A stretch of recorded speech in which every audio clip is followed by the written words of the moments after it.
Folks, we are here in Lancaster County. We're going to tell you the story here. It's a rather sad story, and it's going to be a gruesome story at times. So if you don't like that sort of thing, maybe you might not want to watch this video. But I'll try to keep it as less gruesome as possible.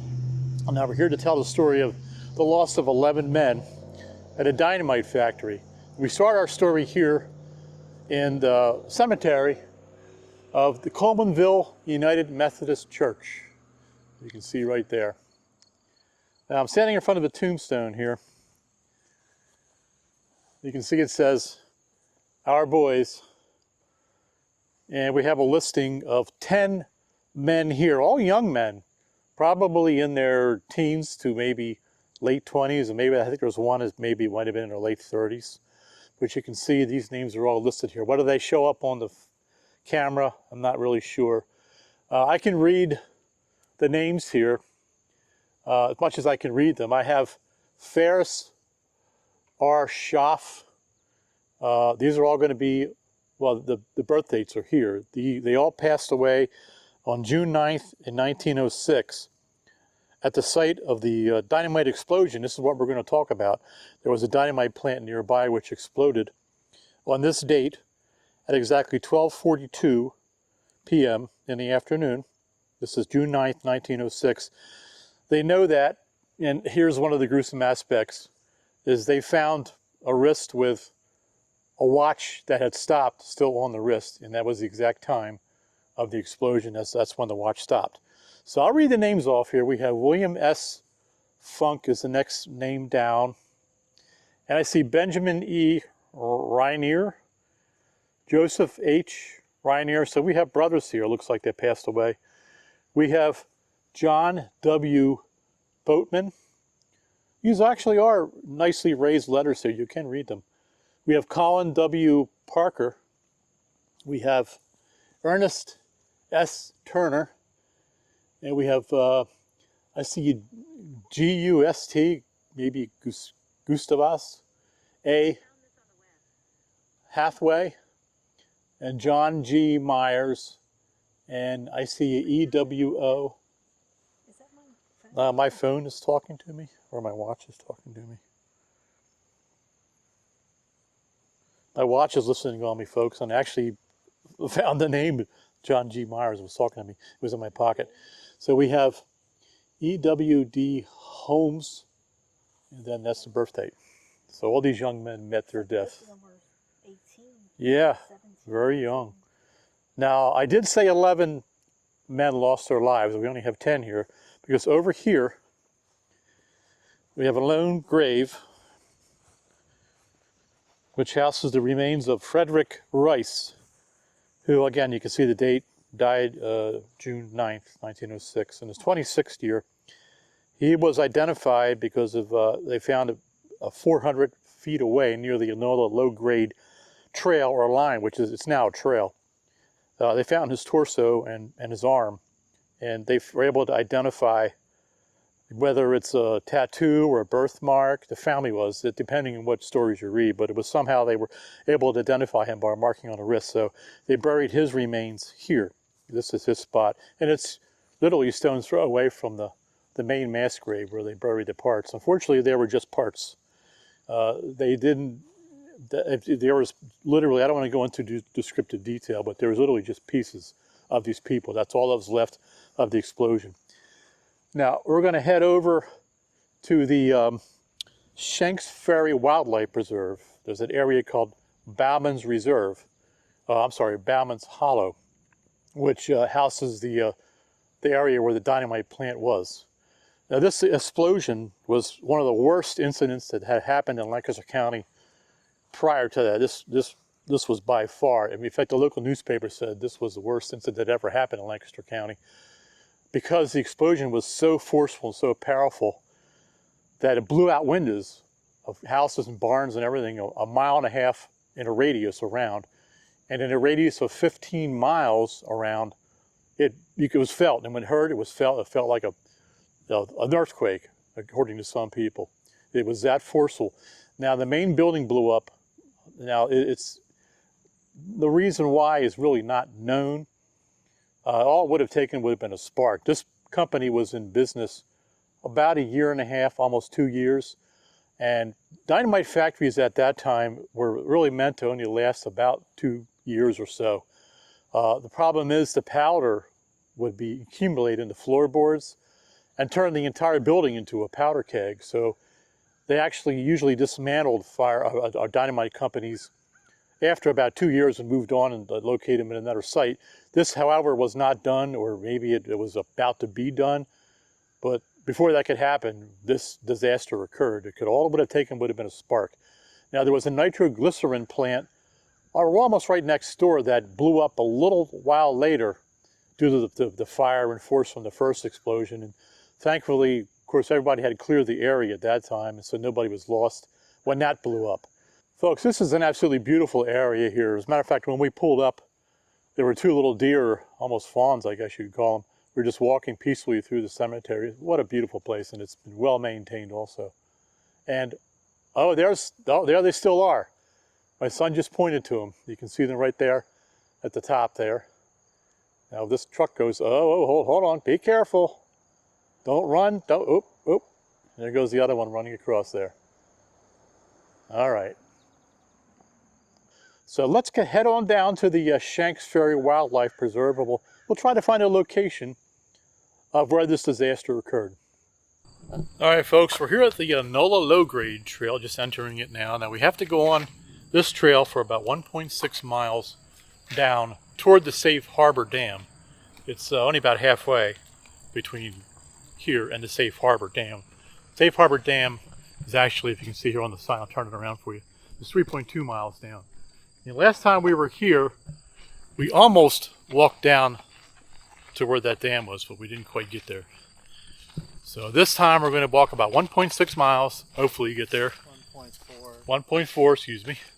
Andy is using the cipher type of, if you want to call it a game, that Uncharted Lancaster has on their website. And he's taken, they give you ciphers, and he's taken the cipher. The first cipher was using the sentences and sentences and the letters and the words, and created the answer using the cipher that they post on Uncharted Lancaster. So he's got the coordinates for our next stop. So it's 1.4 miles down here, and then we'll see what the next clue is. So let's head on down.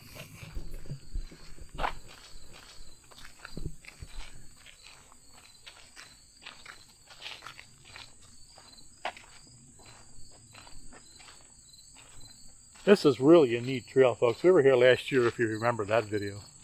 And it looks really nice for bicycling. We're definitely going to have to get down here with our bikes. Matter of fact, if I could have fit all our bikes in the van, maybe we should have done that today. It's a beautiful day for it. But we'll get here at some point.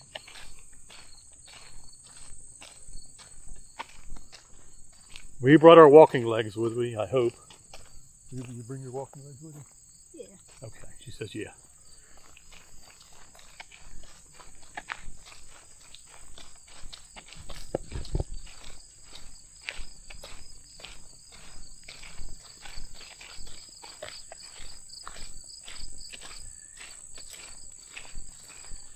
I've got my wife Helene with me, my son Andy, just in case you're wondering what those disembodied voices are.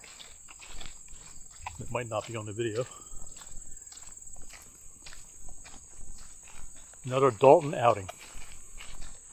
Now this NOLA low-grade trail actually is 29 miles from end to end. I think it's starting in Atglen, PA, and I don't remember where it ends. It ends somewhere like just before York, I believe. So you could do a lot of riding on this. Can you imagine riding your bike 29 miles down one way and then having to turn around and come back 29 miles? It's almost 60 miles, folks. Some people do it.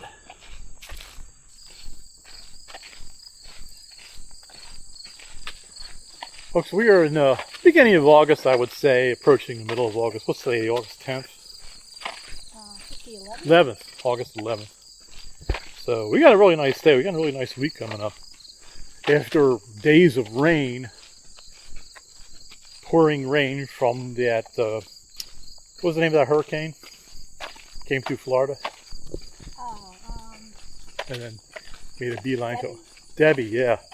The remnants of Debbie hit us. It's been pouring rain. We have flooding and everything. Not as bad as we've had others, during other remnants of hurricanes, but it was pretty bad. Last week was just a mess. But we got a nice week coming up this week.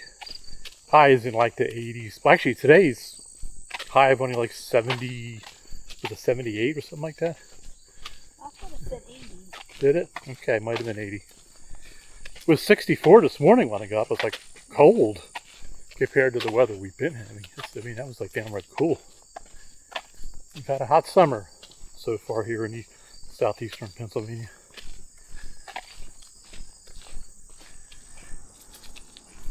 Oh man, I'd love to get on the e-bike.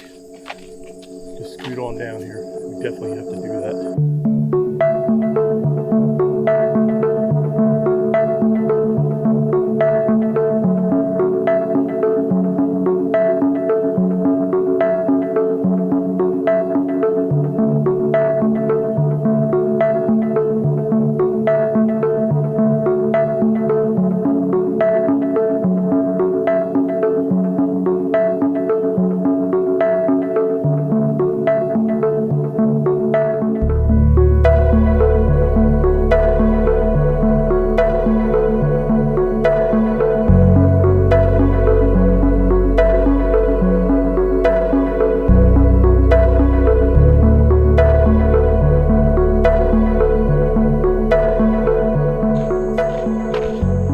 Here we are at the bench now. He's gonna, there's like a path, I think. Yeah, going down there. Wildflower Preserve. There it is. Okay, so he's looking for a clue. All right, we don't want to give too much information away here, folks, because people might want to do this and want to do it without the answers. All right. So now what does it say that we do? Says, Hello. Stay down, sweetheart.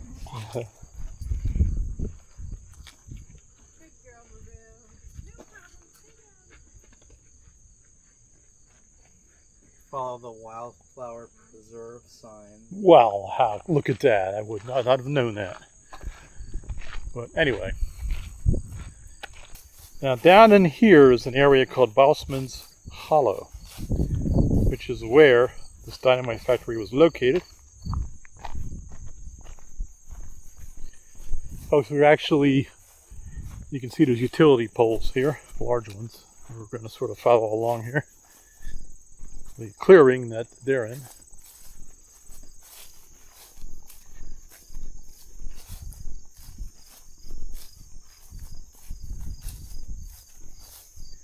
Do we have the next area we go to for our next clue? There should be a stone foundation at the bottom of this hill. Oh, cool. Stone foundations. You get to see some ruins. I'm hoping there'll be some ruins, at the actual dynamite site. Okay, that's not a trail, so I wouldn't want to go through there anyway. It's a little briar, so we'll go this way. I did know from seeing previous videos there is at least one foundation here which is part of the dynamite plant, or at least one of the buildings. Remember, it's a dynamite plant, folks, that blew up, so there's probably not much left even back then after it blew up. There's Andy races ahead of us there.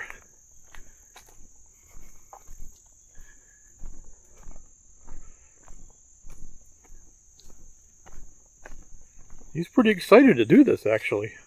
I wasn't going on. I told him about it. He's like, I want to do it. So he said, okay. This cipher thing.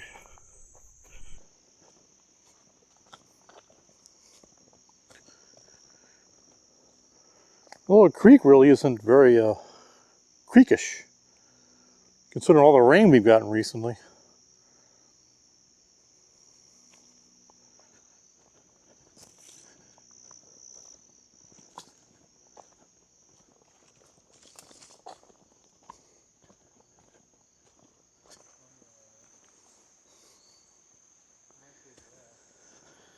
Wow, look at this. This is remnants of something. I understand there was a small railroad back here which predates the NOLA low grade by some 25 years. And it was used to service the Dynamite company. So maybe that's remnants of that. Oh, what? We got something here. And okay, interesting. Now, you found that somewhere, I'm not going to say where, somewhere in this vicinity, all right? There's supposed to be a stone blocking it, I think, but it's not there anymore. Okay. And look at the stone. You see the stone column down there by the creek? Is that from the factory? Well, it might have been, but I heard that there was a pipeline too that went, and that may have been used. I can see, you see the small pipe sticking out of the side there of the earth, just above it? There was a small pipeline that ran. I don't know what it contained, but that might have been used to support the pipeline as it crossed over the river. There may be a connecting pipe buried in the dirt here where we're standing. So that may be what that was for. But this here, this is some sort of a bridge crossing, you can see, maybe from here to over here. This could have been part of the railroad.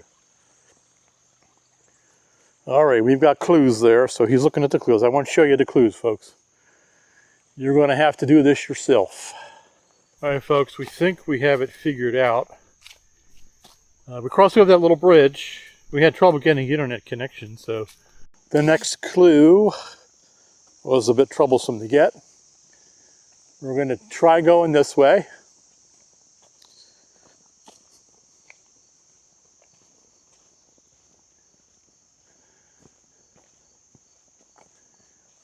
And it says we have to cross over that stream, which I believe is the one down there. We have to actually hoof our way through it, not cross over. There's no bridge, as I recall. Now, here's an opening here, Andy. So here's the probably, yeah, here's the transmission line. So it did say we have to cross under the transmission lines first. Well, this is giving away the answer of this. Oh boy, yes I am. Oops. Well, in case anybody else encounters that same situation with the internet connectivity, we're going to give you a little clue. A little guiding hand there. Okay, here's transmission lines. There we are. Here's our opening.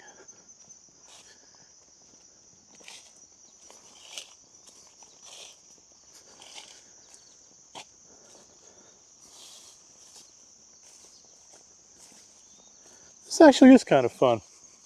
I'm glad we did it. Now we entered way up there somewhere.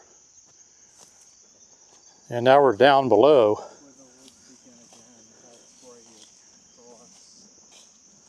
Okay. Where the woods begin again. Well, I hear the water right down here. I think this is poison ivy. No, I see it. It's not poison ivy, but there are some briars here, so. Scratchy, scratchy. Right here is where they're saying. I see a little trail going down here.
Well, yeah, there's a foundation right there. Okay, well, there it is.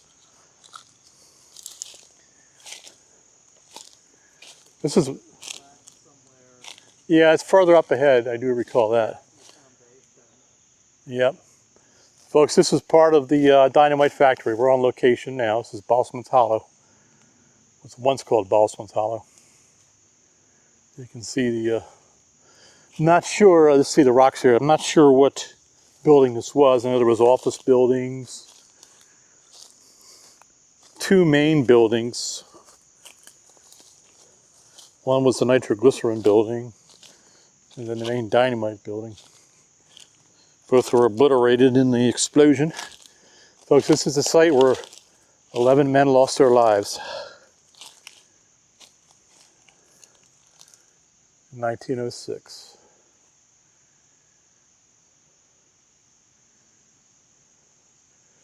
This is the only remnants I believe you're going to find. Is there a sign here? Yeah, it's farther up here. Let's find the placard. It's up here a little bit.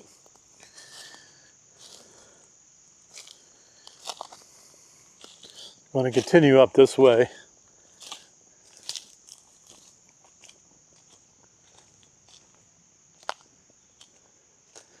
We'll try to locate the sign. The building is pretty large. It goes all the way. Uh-oh, we're finding wildlife. I told you there were toads out here. Here, let's get them on video. We found toads before in videos with a little tiny one. Oh, look at that. Look, cute little guy. Hello, Toady. Okay, very cool. All right, let's work our way up here. We'll find the sign. Look for a placard. You should see it sticking out of the weeds somewhere. I'm going to walk to the other end of the building, which is right here. We'll get an idea of how large this building actually was. Let's walk right over here.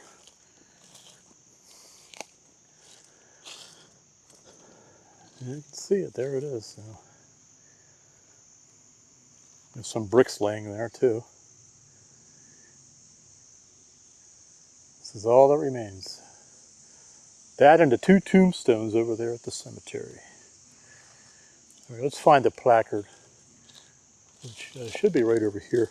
The two main buildings were probably over in this vicinity here. Plant was owned by the C.R. McAfee Powder and Oil Company. The main buildings consisted of a storage house, a boiler house, and the punch house. The punch house was where the powder was pressed into the dynamite tubes and then sealed with wax. Separated from all the other buildings was a small structure where the nitroglycerin was made, packed in rubber tubes, and sent to the mixing house where it was combined with the other dynamite ingredients. It was then taken to the punch house. Some 250 yards from this was another building where several women made paper tubes. Another building on the opposite end of the site housed the crate making operations. In the end, just 3 dynamite cases were filled with the bits and scraps of 11 missing men. See, that's kind of up there. It's kind of a leveled off area there too, so not sure. That seems man-made. But this would be the vicinity right here. Now, I'm looking for that sign. I know it's back here. It just says 100 feet away. Yeah. So we should be approaching it, unless somebody knocked it down.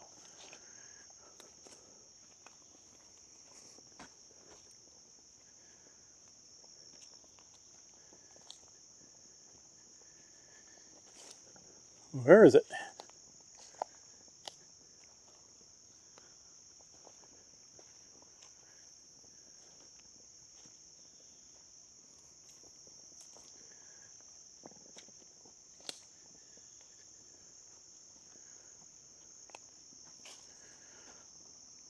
Just says to continue up the trail, right, Andy? It doesn't say much besides the sign is 100 feet ahead. Right. Well, oh, I see it. Here it is. I just spotted it.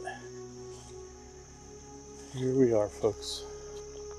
Now where the buildings actually stood, I mean, we could be right in the middle of the two buildings. Not much left.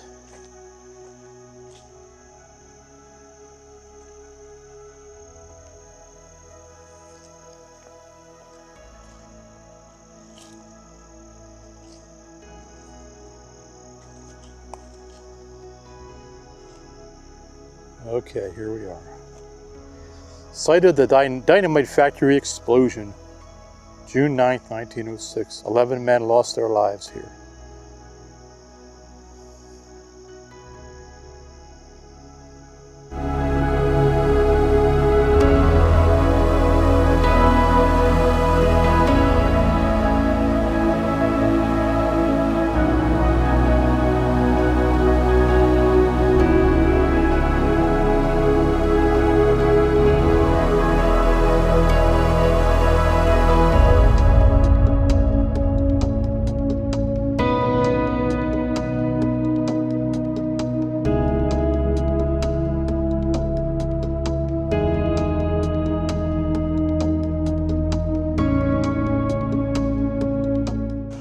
Now on a nice hot day and with a good lighting, I might be talked into going through here. It looks like the floor is all rock, very shallow. The camera's not really good in low light here, but look at that. Hello, hey, hear an echo. These folks are out there in their convertible. Nice Sunday afternoon. One of the ways you can tell that Amish are active is look at the horse poop all over the road.